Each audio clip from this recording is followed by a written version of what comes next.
It's been more than a year since our quarantine began, and slowly, surely, not everywhere, and even with so many threats still looming, many of us are beginning to come back to life.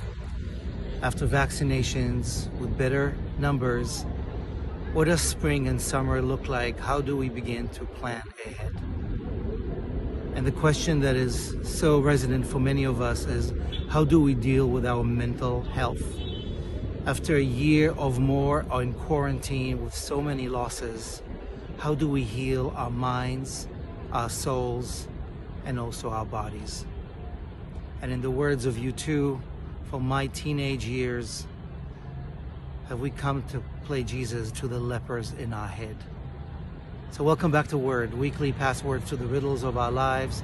And this week, motivated by the weekly Torah story that has to do with leprosy and bodily discharges and ways of healing and return to normal, we want to ask ourselves, this past year we have been both lepers and healers, both the ones held back and in many cases the ones reaching out.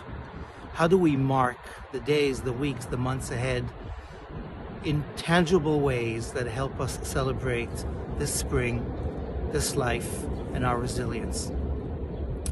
The weekly Torah story this week is Metzora.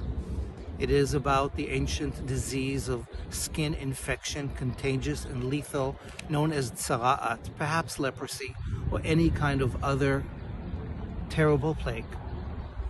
The verses in Leviticus describe the role of the priest, the Kohen, as the healer and also as the threshold keeper.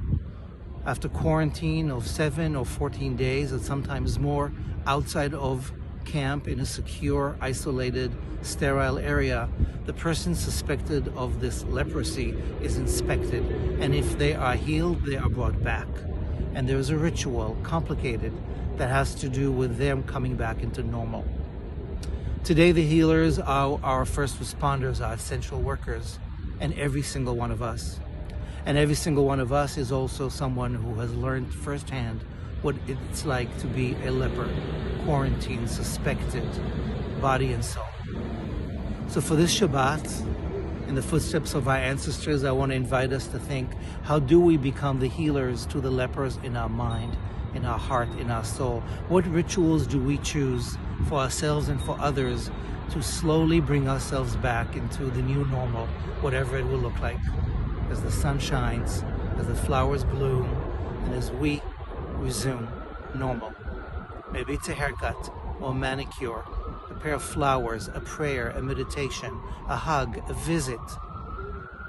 This Shabbat, be the healer to your head, to your soul, to your loved ones, so we can all walk out of this leper-like year of quarantine with love, with vigor, and with kindness. Thank you for joining me for another Word, weekly passwords to the riddles of our lives, dismantling all the toxicity of patriarchy and divisiveness, one word at a time. Shabbat Shalom.